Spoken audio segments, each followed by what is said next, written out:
저는 봄을 맞이할 때마다 정말 만물이 소생하는 육체의 청각으로는 못 듣지만은 우리 마음으로 약동하는 소리가 들리는 것 같습니다. 이런 계절에 여러분들이 정말 마음에도 희망이 솟아나고 육체에도 건강으로 회복되고 생활에도 부유함으로 하나님의 축복하신 은혜가 더욱 함께 하시고 무엇보다 중요한 것은 우리 영혼이 더욱 소생할 수 있는 이런 축복의 계절이 되기를 주의 이름으로 축원합니다. 저는 오늘 우리 성경 말씀 가운데 예레미야 애가서의 이름 그대로 예레미야가 눈물로 밤을 지새우면서 통곡한 그 기도 애가입니다. 그런데 이 애가서를 통해서 여기 보면은 정말 예루살렘의 절망을 회복해야 되는 뼈저린 그런 애가의 내용들입니다. 그래서 오늘은 예루살렘의 절망을 회복하자 이런 제목으로 같이 은혜를 나누고자 합니다. 한번 따라합시다. 예루살렘의 절망을 회복하자. 그렇게 아름답던 예루살렘이 이제 황폐하게 되고 그 안의 거민들이 여기에 기록한 대로 신사숙녀라고 칭함을 받고 공주처럼 여기던 그런 예루살렘의 딸들은 노예가 되고 중노동을 하게 되고 처참한 가운데 거하게 되는 이런 상황에서 정말 그 예루살렘이 왜 이렇게 절망 상태에 빠지게 됐느냐, 하나님께서는 예레미야를 통해서 애가를 부르면서 예루살렘의 절망을 회복하게 하는 그런 아주 애절하고 절실한 내용들이 오늘 우리 시대에 하나님 주신 메시지임을 생각하면서 함께 이 말씀을 상고하겠습니다. 그러면 예루살렘의 이 절망을 어떻게 회복해야 되느냐, 여기에 예루살렘의 그 긴박한 절망 내용들을 먼저 세 가지로 여기 나누어서 상고해 보겠습니다. 첫째는 예배가 무너진 일로 인한 절망입니다. 여러분, 원인이 있고 반드시 결과가 있게 되는 것입니다. 동기부여에 따라서 그 모든 결과가 주어지는데 여기 예루살렘은 정말 하나님이 지상에 가장 아름답고 가치 있고 존경받는 처지로 스스로 만든 이유는 예배가 있게 한 것입니다. 할렐루야. 예루살렘에 여러분 성지 순례하면서 많이 왕래해봤지만은 뭐 땅이 그렇게 황금 덩어리도 아니고 거기에 초원이 골프장처럼 우거진 산림이 있는 것도 아니고 다만 예배 처소가 있기 때문에, 예배하는 곳이기 때문에 예루살렘이 하나님의 축복에 받은 땅이고 그 거민들은 하나님의 축복의 거민이 된 것입니다. 그런데 그 가장 귀중한 예배가 없어지니까 다른 건물과 땅이 무슨 가치가 있겠습니까? 오늘 인생이 귀한 것은 잘생기고 똑똑하고 지위 있고 명예 있고 권세 있고 경험 많고 달변 좋고 손발력 뛰어나고 그리고 핸섬하고 미적인 요소를 다 갖추었다 할지라도 생명이 있을 때 가치가 있는 것이지 생명 떠나면 아무 가치가 없는 것입니다. 오늘 예루살렘에는 바로 예배가 중심이었고 예배가 바로 그 모든 보석 중에도 다이아몬드 같이 그게 핵심이었는데 예배가 무너진 예루살렘은 아무 가치가 없게 된 것입니다. 하나님의 보호도 떠났고 또 하나님의 그 사랑도 떠나버리고 모든 사람들에게 존경받던 그것도 다 떠나버린 상태를 여기에 보면 내용이 기록되어 있습니다. 우리는 예배가 내 일생에 인간이 사는 이 존재에서 가장 귀하다는 것을 안기만 해도 이 사람은 축복된 사람입니다. 그리고 예배의 이론이 되고 제물이 된다면 그 사람은 하나님 앞에 정말 축복받은 사람이 될 줄로 믿으시기 바랍니다. 예배가 있는 사람은 존귀한 자가 됩니다. 예배가 있는 자는 하나님의 사랑을 받게 되고 예배가 있는 자는 하나님을 만나게 되고 예배가 있는 그 처소도 하나님의 은총이 임하는 처소가 될 줄로 믿으시기 바랍니다. 예배하는 곳에 하나님 영이 임합니다. 저는 이사야 32장 15절의 말씀을 정말 어디 가도 귀히 여깁니다. 왜? 하나님의 영이 임하면은 광야가 아름다운 밭이 되니까 광야 같은 인생이 어떻게 물을 흐르게 하고 어떻게 오아시스처럼 만들고 어떻게 거기에 살림으로 우거지게 하고 어떻게 꽃밭을 만들고 잔디밭을 만들고 푸른 초원을 만들고 우거진 그런 숲을 만들겠습니까? 불가능한 것입니다. 여러분, 하나님의 영이 없는 사람이 아무리 자기가 행복하고 싶어도 아무리 정말 마음속에 생수의 강이 흐르는 그런 기쁨을 가지고 싶어도 절대로 하나님의 영이 함께하지 않는 곳에는 광야는 광야입니다. 메마른 심령은 메마른 심령이고 갈증이 있는 사람은 갈증이 있는 그대로고 악한 자는 악한 그대로고 저주받은 사람은 저주받는 그대로입니다. 하나님의 영이 임하시면 광야가 밭이 되는, 하나님의 영이 임하면 그 마음속에 생수의 강이 흐르게 되고 슬픔이 춤이 되게 되고 불행이 행복이 되게 되고 불통함이 형통하게 되고 버림받은 것이 취하게 될 줄로 믿으시기 바랍니다. 비천한 것은 존귀한 자가 될 줄로 믿으시기 바랍니다. 여러분, 우리가 아모스 9장 11절 이하에 보면은 그때도 아모스 시대에도 예배가 무너졌을 때 그때 탄식하면서 아모스 선지를 통해서 뭐라고 하신지 아십니까? 다윗의 천막을 일으키는 곳에는 만국의 보배가 이르게 하겠다고 했습니다. 다윗의 천막을 일으키라고 했습니다. 다윗의 천막은 그는 다른 노는 텐트가 아니라 성전을 의미한 것입니다. 그런 성막 제단을 쌓을 때입니다. 오늘 예배가 세워지고 예배가 있게 되면 하나님이 그곳에는 얼마나 사랑하기 때문에 만국의 보배가 이르게 해주겠다고 해요. 여러분, 이 땅 지구를 통해서 보세요. 정말 버린 땅 사막 그 안개만이 끼고 추위와 더위가 하루에도 같이 스쳐가고 섬나라에 그 야만족들이 살던 영국이 여러분 그 500년 전에 어거스틴을 통해서 복음이 전파되고 갑자기 복음화가 됐을 때 해적의 나라가 신사나라라고 하는 젠틀맨이라고 하는 말이 거기서부터 출발되었습니다. 그래서 세계 선진국이 되고 존경받는 민족이 되고 신사의 대접을 받고, 그런데 지금은 하나님을 후손들이 저버리니까 얼마나 환란이 일어나고 얼마나 가난 궁핍이 일어나고 얼마나 생활들이 어렵습니까?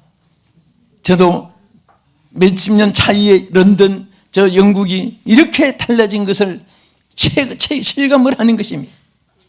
아모스 시대에도 장막이 무너졌을 때 고난과 역경, 환란, 풍파가 끊임이 없었습니다. 그래서 다윗의 천막을 일으키고 하나님 앞에 예배가 세워지고 하나님의 성전이 기능을 발휘하면 하나님께서 그곳에 큰 만국의 보배가 이를 뿐 아니라 평화를 심어주겠다고 아모스 선지를 통해서 약속을 했습니다. 두 번째는 예루살렘의 절망이 뭡니까? 예루살렘의 범죄로 인한 절망이었습니다. 어느 정도로 범죄가 심했느냐? 에가서 1장 8절에 보면 예루살렘이 크게 범죄함으로 조속거리가 되었으니 전에 거기에 영광을 돌렸던 모든 사람들이 비웃었음을 보았다고 말했습니다. 영광을 돌리던 예루살렘이 비웃음거리가 되어버렸다. 왜 그러냐? 범죄가 심하게 되니까. 여러분, 악한 자들을 존경하는 사람은 동질일 사람이고 존경하는 사람이 없습니다.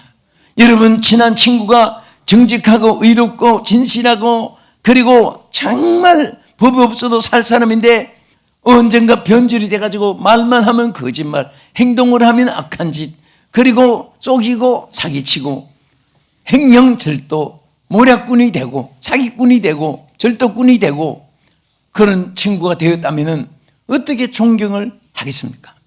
바로 예루살렘이 그렇게 과거에는 존경을 받았던 하나님의 영광의 대상이 되었던 것이 큰 범죄가 심하게 되니까 그들이 비웃음거리가 됐는데 여기 성경이 뭐라고 했습니까? 옷을 벗어 던진 그 벌거벗은 수치같이 비웃음거리가 되었다 그랬습니다. 누가 여러분 옷을 벗고 뛰어다니보세요. 그 예쁘다고 칭찬하겠습니까? 비웃음거리가 되는 거예요. 그렇죠? 안 봐도. 그런데 우리가 정말 하나님 앞에 우린 인간이기 때문에 천사처럼 살았다고 자랑할 사람은 아무도 없습니다. 그렇지만 우리가 최선을 다하면 하나님이 도와주십니다. 할렐루야. 지극히 적은 의로움 하나가 여러분 하나님의 따르는 상급으로 이어지고, 사람은 수단과 방법으로 살려고 애쓰지만은 실질적으로는 그것은 도금질한 것이고, 하나님 우리 복에 거는 되신 하나님이 우리의 모든 축복은 하나님께로부터 임하는 줄 믿으시기 바랍니다. 하나님께서 하나님으로 임하는 축복은 누구도 막을 자가 없고 거절할 수가 없는 것입니다. 그래서 에가서 4장 6절에 보면은 백성의 죄가 소돔의 죄보다도 더 무거웠다고 말했습니다. 얼마나 죄가 가중했으면은 그때 예루살렘의 죄가 소돔의 죄악보다도 더 무거웠다고. 어느 도시든지 죄악이 관영하기 시작하면 그 도시는 멸망이 오게 되는 것입니다. 저는 이번에 일본에 들어갈수록 더 놀라는 것이, 얼마 전만 해도 지금 일본에는 6곳의 화산이 폭발돼 가지고 막 화염 연기를 싣고 불이 막 솟아나는데, 이번에 들으니까 최근에 얼마나 화산이 많이 터지는지 157개가 지금 막 연기가 솟아나고 화산이 전부 다 분구가 터졌는데, 지금 확 불이 솟아나는 곳만 90처소가 지금 번져졌다고 합니다. 그래서 일본 사람들은 지금 공포에 떨고 있는 거예요. 어디서 불이 솟아날는지 몰라요. 그래서 정말 우리가 역사를 통해서 봐도 그렇고 현실을 봐도 그렇고, 죄악이 관영한 곳에는 소돔 고모라가 불바다가 됐듯이, 옛날에 폼페이스가 최고의 향락의 도시인데 소돔 고모라 성과 같은 똑같은 그 불로 멸망을 받은 것처럼, 오늘도 우상이 제일 많은 나라는요, 어느 한 나라에도 평안한 나라가 없습니다. 이번에 일본서 미야코에서 집회를 하는데 왜 정신 이상자가 그렇게 많이 와 있는지, 그래서 왜 이렇게 정신 이상자가 많은가, 그렇다고 막 미친 짓을 아주 본격적으로 하지도 않고 그냥 이렇게 있다가도 또 그냥 뭐 이상한 짓을 조금씩 하고, 저분 왜 이래요? 왜 그렇습니까? 네, 전부 다 조금씩 다 미쳐있는 사람입니다. 그런데 사실은요, 저들이 공포증이 살고 그게 미쳐져 있습니다. 나는 대한민국에 태어난 것이 참남자로서 감사해요. 그들도 그럽니다. 우리 한국 사람들은 아주 단순해서 싫으면 싫고 좋으면 좋고 두 가지 표현을 하고, 뭐 아니면 아니고 기면 기고, 그런데 그분들은 다 이중 성격을 가지고 있습니다. 한쪽에서 미워서 이를 갈아도 한쪽에는 그 막 사람을 막 애간장을 막 이렇게 녹여줄 그런 정도로 친절하게 하면서 속으로는 또 절반은 그 품고 있는 게 있답니다. 그래서 부부간에도 막 어제까지도 막 당신 여보, 뭐 여보 당신 사랑해 하다가도 이제 그 다음날 이제 퇴직 딱 하면은 이혼 수소해야 될 이유를 딱 앞에 놓고, 당신하고 나하고는 이렇고 이러니 살 수가 없습니다. 그러니까 웃어도 믿어지지 않는 거예요. 여보 당신 해도 내일 또 이혼장을 갖다 놓지. 그리고 또 일본은 하도 참 우리도 선거 다 오지만은 표를 많이 얻어야 되잖아요. 그러기 위해서 거기는 여성들이 책에서 제일 천하게 옛날에 살았거든요. 그 기모노라는 거 설명 안 해도 알잖아요. 여성들이 그 얻고 다니는 거. 그런데 그건 지금은 미로 얻고 다니지만 역사를 보면 비극적입니다. 그런데 표 얻기 위해서 내가 당선되면 여성의 법을 이렇게 고쳐주겠다, 이렇게 고쳐주겠다. 그래가지고 표를 상당히 여성들이 유익을 많이 돼가지고 지금 어디까지 법이 정해졌냐면은 부부간에 잘못해서 싸워서 여자가 잘못해도 이혼을 하면 다 집은 여자가 차지하고 남자는 나가야 됩니다. 그래서 여러분 화면도 보여주고 사진도 보여주고, 제가 자주 가지만 일본 동경 우에노 그 파괴 가면요, 노숙자들이 보통 500명에서 1000명은 뭐 먹는 거 그냥 빵 하나씩 밥 한 끼 주면요 쫙 모입니다. 그래서 거기서 복음 전하고 나중에 밥을 퍼주는데 여자 노숙자는 하나도 없어요. 전부 다 남자들입니다. 남자들이 쫓겨나온 거예요, 법으로. 법이니까 할 수 없어요.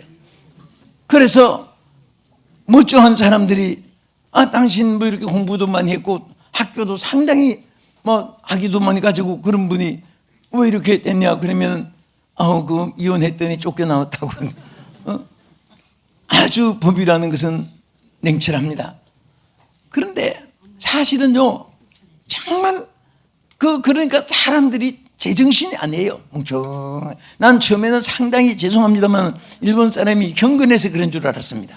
전철을 타도 조용, 식당에도 우리 한국 사람은 막 떠들고 소리치고 막 하는데 그냥 조용하게 그냥 입만 내고. 그런데 그 조금씩 정신적으로 불안하고 불안 심리도 있고 또 조금씩 미쳐있는 사람이 많고 그 얘기를 듣고 그 이유를 알겠습니다. 곳곳마다 천재, 인재, 한재, 또 가정에는 부부간에 또 그렇게 우수도 우리는 싫으면 싫고 화내면 화내고 좋으면 진짜 좋은 거지 화는 내면서 막 속에서 일을 가면서 해야 그런 사람 없잖아요. 그래서 우리는 참 단순해요. 단순해서 우리 이렇게 사는데 어쨌든 오늘 죄악이 관영해 갑니다. 어느 나라나 죄악이 관영한 땅은 축복이 없습니다.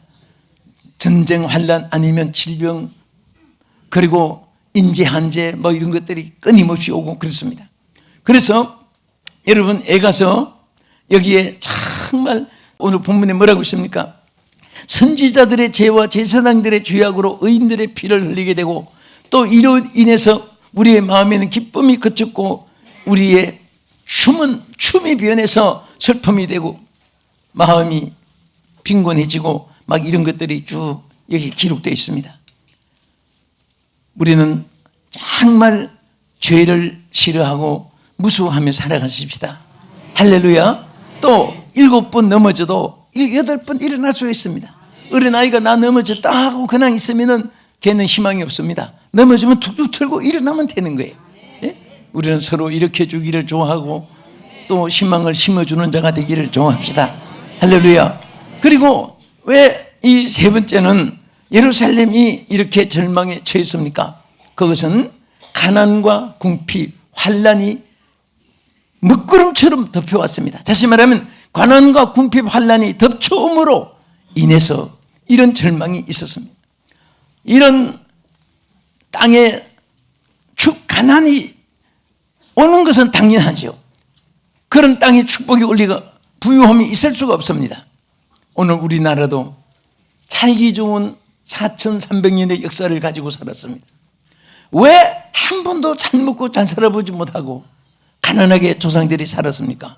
하나님 섬기지 않고 우상 섬기고 귀신 섬기고 모든 사람들이 하나님을 떠나 있었기 때문에 하나님 섬기지 않았기 때문에 그런데 갑자기 하나님을 섬기기 시작하면서 4,300년 동안 이루지 못한 것이 몇십 년 동안에 이 땅에 일어나고 100년 동안에 세계 선진국이 되게 된 것입니다. 저는 솔직하게 해외에 나가면 꼭 자꾸 어디 시골에 온 기분이고 어둡고 답답해요. 한국에 오면은 정말 여기 살맛이 나는 것 같습니다. 전에는 우리가 초능불 켜고 조그만한 전기불 켜고 막 이렇게 살 때 저는 71년부터 해외에 출발했기 때문에 40년 넘었잖아요. 그때만 해도 우리나라는 얼마나 어두웠습니까? 일본 같은 데 가면 와 이렇게 밝구나 밝은색이구나 했는데 이제는 동경 우에노 번화가 가도 그렇고 거기 긴자 있는 데 가도 그렇고 다 컴컴해요. 우리 한국에 오면 너무 지나치게 막 대낮같이 살아요. 이런 것이 하나님을 위해서 영광을 위해서 삶이 전환돼야 되는데 타락과 방탕으로 들어가면은 또 하나님의 축복을 잃어버릴 수가 없기 때문에 우리는 경성하고 정말 예레미야 애가가 우리에게 있어야 되는 것입니다. 그래서 어떤 가난한 정도입니까? 여기 성경에 보면요 애가서 1장 11절에 먹을 것이 없게 되니까 생명을 유지하려고 보물들을 가지고 양식과 바꿔 먹었다고 했습니다. 여러분 집에 있는 거 반지 빼고 귀걸이 빼고 목걸이 빼고 브로치 빼고 팔찌 빼가지고 여러분들 양식하고 바꿔 먹는 시대가 온다고 세보세요. 얼마나 배고프면은 그렇게 소중했던 보화를 가지고 양식하고 바꿔 먹고, 또 여기 에가서 1장 5절에 뭐라고 있습니까? 지도자들은 꼴을 찾지 못하여 힘을 잃게 된다. 모든 백성이 가난하니까 지도자도 이제는 꼴을 얻을 수가 없는 거예요. 그러니까 다 맥이 풀리고, 또 여기에 1장 1절은 뭐라고 있습니까? 자, 여기에 막 강제 노동을 당하고, 그 거민들은 이제는 막 강제 노동을 하는 거예요. 땀을 흘리고 배가 아프도록 일을 해야 먹을 것이 생기게 되고, 이런 절망을 말했고, 여러분 에가서 4장 10절에도 내려가 보면요 기가 막힌 일이 있어요. 뭔지 아세요? 분녀자들이 너무 배고프니까 자기가 난 자식을 삶아서 먹었어. 삶아서. 너무 배고프니까. 나는 이 성경을 읽으면서 이럴 수가. 그런데 실질적으로 먹을 것이 없고 막 이제 죽게 되면 사람이 고기로 보인답니다. 또 옆에 분 괜히 그렇게 생각하지 마세요. 응? 그리고 1장 7절에 가서 보면 환난과 많은 고난 가운데 저들이 사로잡혀 견딜 수가 없는 고통을 당한 이런 일이 일어나고 있습니다.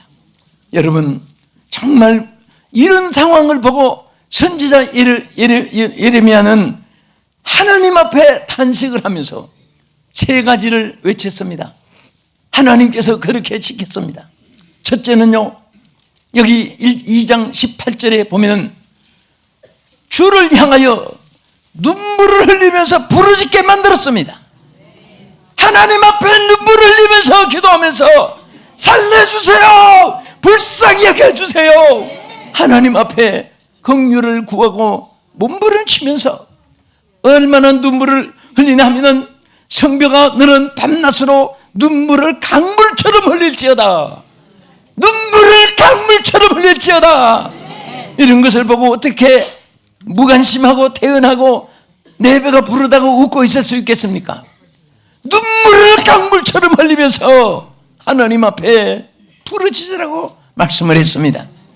그리고 두 번째는 어떻게 했습니까? 19절에 보면요, 여기에 초저녁에 일어나 부르짖을지어다 마음을 주의 얼굴 앞에 다 물쏟아하고 내려가서 보면요, 주를 향하여 손을 들지어다. 여기에 굶주리고 줄여 있는 그런 기진한 내 자녀들을 위하여, 생명을 위하여 손을 들고 하나님 앞에 부르짖으라. 여러분 손을 든다는 것은 항복과 회개를 의미합니다.